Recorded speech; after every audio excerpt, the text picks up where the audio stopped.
Hey, our next octogenarian is a remarkable human being as well, just like Dr. White. And I believe Dr. White is even his sponsor in our business. But today we're talking product, and we're talking blue zones, and we're talking health and fitness. And, when I think of this next guy, I think of Jack LaLanne, for those of you that are familiar with the great Jack LaLanne. And Jack LaLanne used to have a statement, and that statement was that, nutrition is king, exercise is queen, you put them together and you have a kingdom. Well, this next gentleman is the epitome of that. So let me introduce also from Barrie, Ontario, Mr. Tom Oldershaw.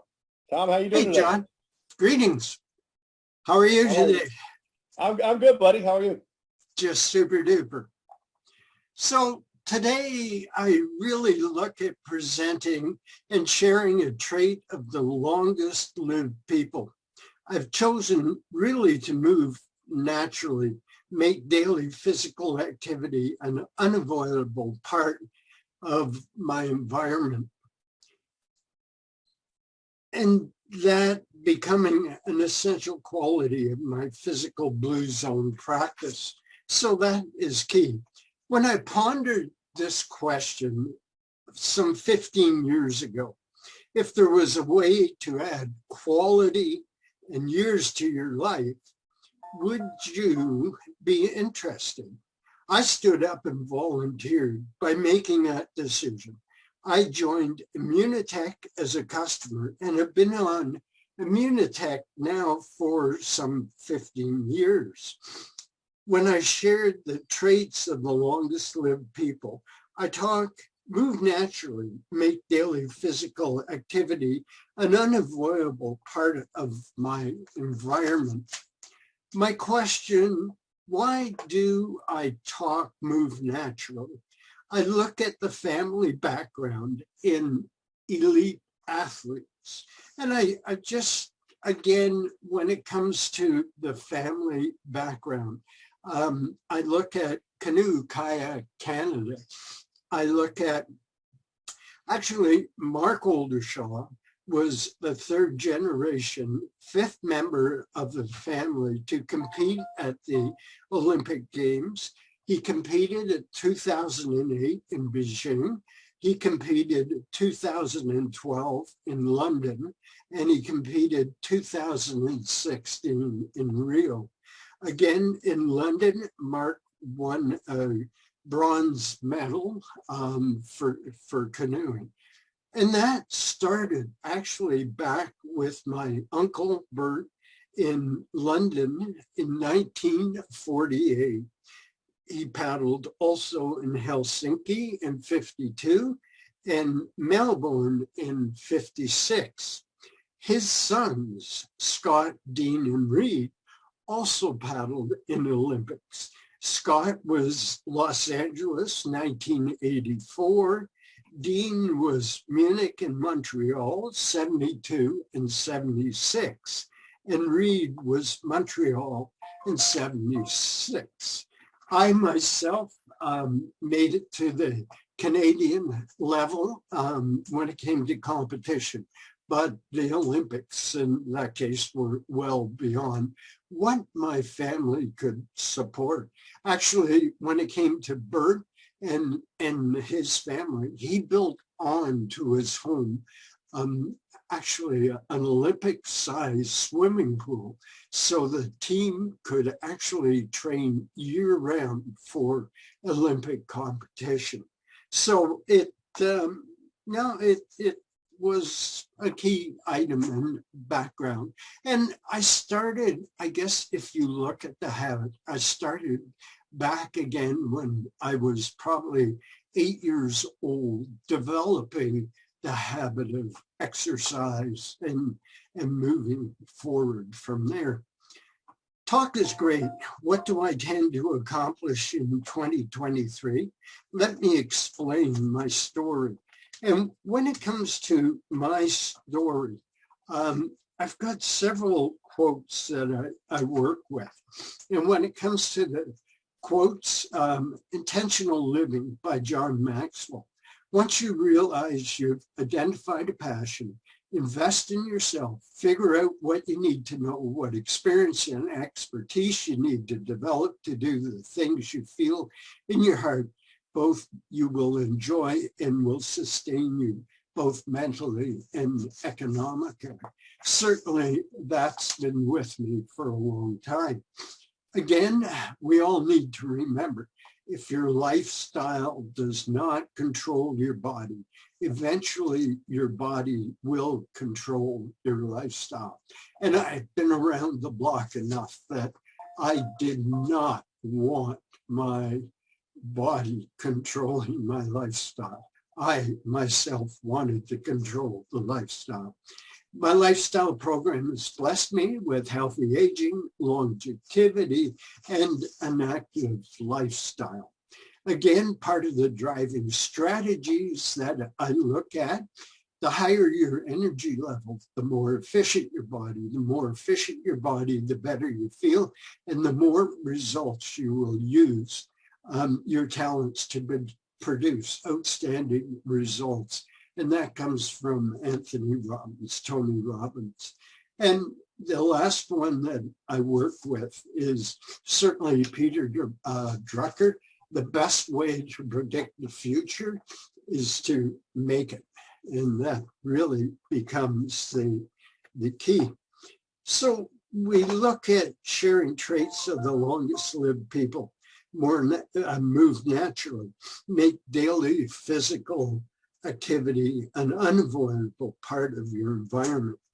I wonder how do I accomplish the program at 80 years of age?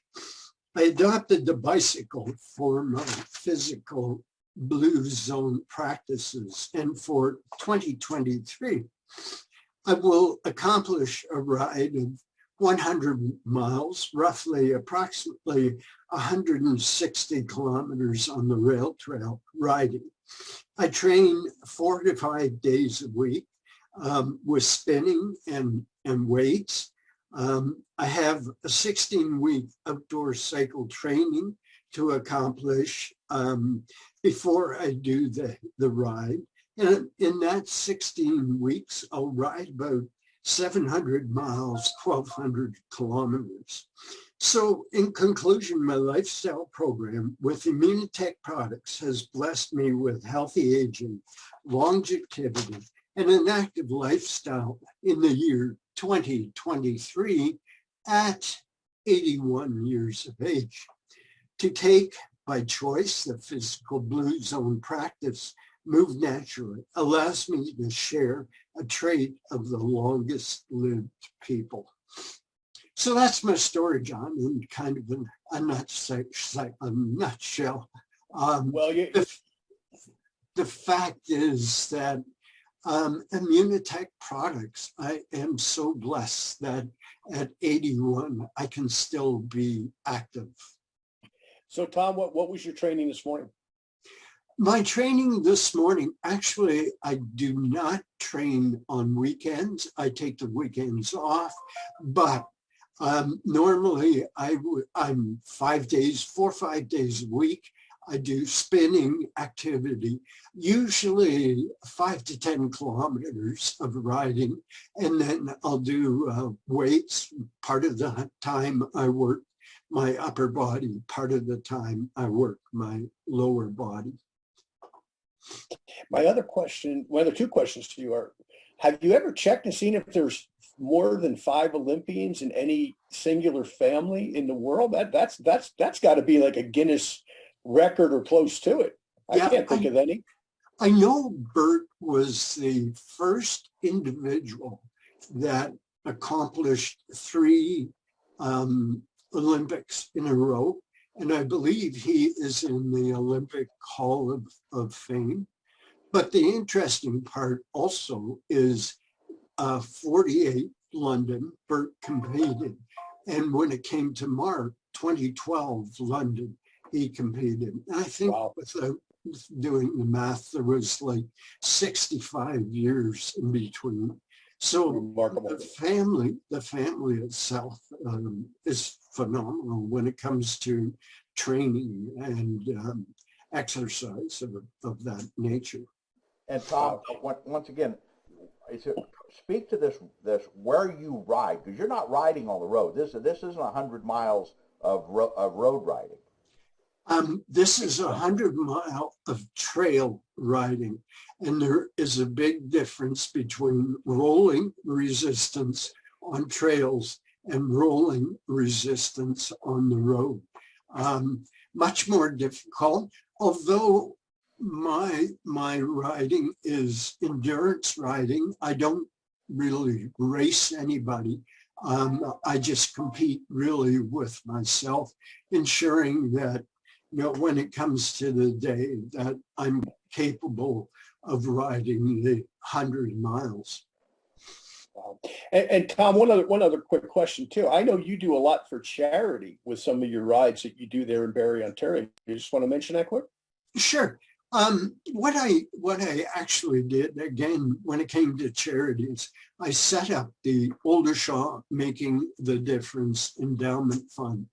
By the year 2026, my plan is to have $1 million that the interest from that $1 million can be donated to charities. I have a couple of favorite charities. Again, I sat on the board of the David Busby Center. David Busby actually manages, I guess is the word, and lends a hand up to individuals that are going through tough times, that are homeless or needing a hand up. So that's I guess part of, certainly my main focus when it comes to charities and causes. And previously, actually, I've ridden, my rides were publicity for the David Busby Center. I rode up to, I think, 450 kilometers in a weekend of riding. That was, again, a unique experience. And at that stage, I was almost looking at the Guinness Book of World Records, but the record keeping to be in the Guinness Book is phenomenal. And as a one-man person, I did not have the time to arrange what was needed. And Tom, when is 81? 81 happen already? Or no, August 13th this year. August 3rd. Great. Well, thank you so much. And you know, both Barrie and Tom, you guys are inspirational to me, and I'm sure everybody listening and everybody that meets you guys, because you know, we want to have those long lives. So you guys are great leaders in how you take care of yourselves and how dedicated you are to the process. And then